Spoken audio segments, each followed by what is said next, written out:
বাক্যের যে অংশে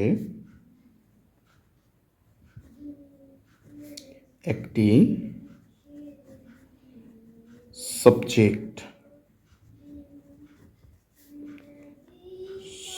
সাবজেক্ট এবং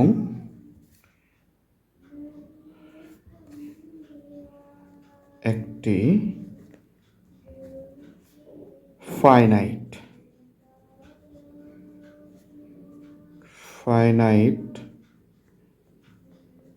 ভার্ব থাকে তাকে ক্লোজ বলে।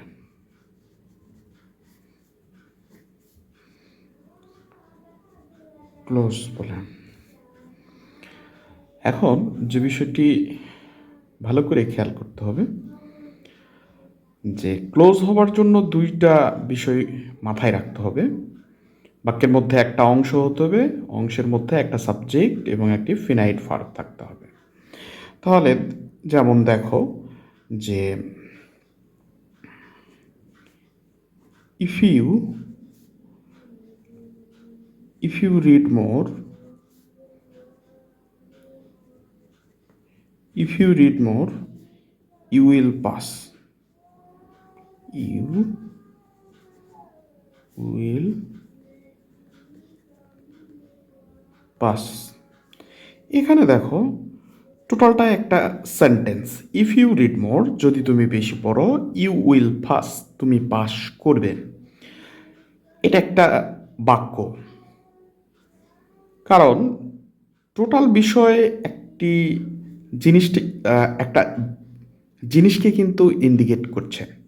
সো আমরা এই বাক্যতে কিন্তু একটা দুটা ক্লোজ দেখতে পাচ্ছি। ক্লোজে আমরা সে বিষয়টা আসছি, কেন আমরা এটাকে ক্লোজ বলছি। দেখো টোটালটা একটা বাক্যের দুটো অংশ আছে।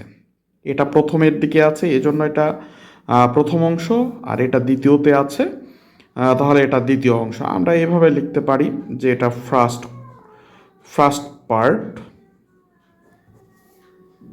এটা লাস্ট পার্টও দিতে পারি, সেকেন্ড পার্টও দিতে পারি। আচ্ছা, তাহলে একটা সেন্টেন্সের মধ্যে আমরা দুটো অংশ পেয়েছি।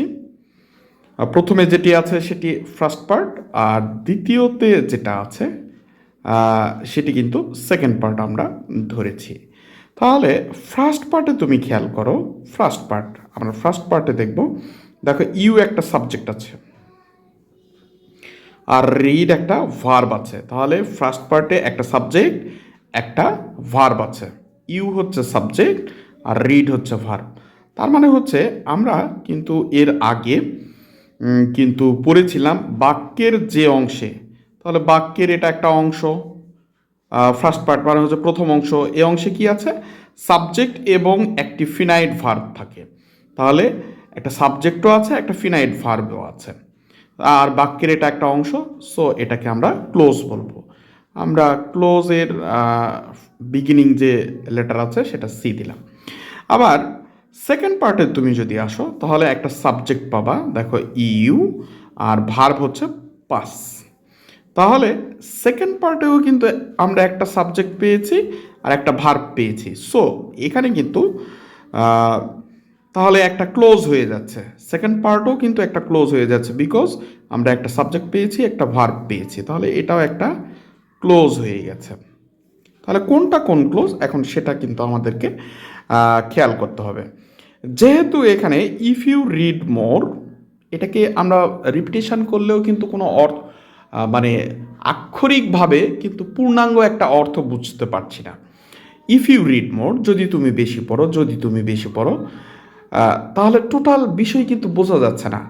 যদি কোনো ক্লোজ নিজের অর্থকে পূর্ণাঙ্গ না করতে পারে, অর্থাৎ সঠিকভাবে যে ক্লোজ নিজেই নিজের অর্থ প্রকাশ না করতে পারে, সেটিকে কিন্তু আমরা সাবঅর্ডিনেট ক্লোজ বলি, এসসি বলি। আর অন্যদিকে দেখো সেকেন্ড পার্টে এসে ইউ একটা সাবজেক্ট, পাস একটা ভার্ব, সো আমরা এটাকে ক্লোজ বলেছি। তাহলে এটা কোন ক্লোজ হবে? দেখো ইউ উইল পাস, তুমি পাস করবে। তাহলে তুমি পাস করবে, কিছু একটা বোঝা যাচ্ছে, কিছু একটা বোঝাতে পারতেছে কিন্তু। ইঙ্গিতটা যেটা বোঝাচ্ছে সেটি কিন্তু ফুলফিল হয়ে যাচ্ছে। সো এটা কিন্তু এই ক্লোজ কিন্তু একই অর্থ প্রকাশ করতে পেরেছে। সো এটাকে কিন্তু আমরা প্রিন্সিপাল ক্লোজ বলবো। তাহলে এই হলো subordinate clause. SC means subordinate clause আর পিসি মিনস প্রিন্সিপাল ক্লোজ। আশা করছি আপাতত তোমরা কিন্তু ক্লোজ কাকে বলে এবং কিভাবে ক্লোজকে আইডেন্টিফিকেশন করতে হয় সেটা কিন্তু তোমরা বুঝতে পেরেছো। তো সবাইকে ধন্যবাদ এতক্ষণ আমাদের সাথে ভিডিও ক্লাসে যুক্ত থাকবার জন্য।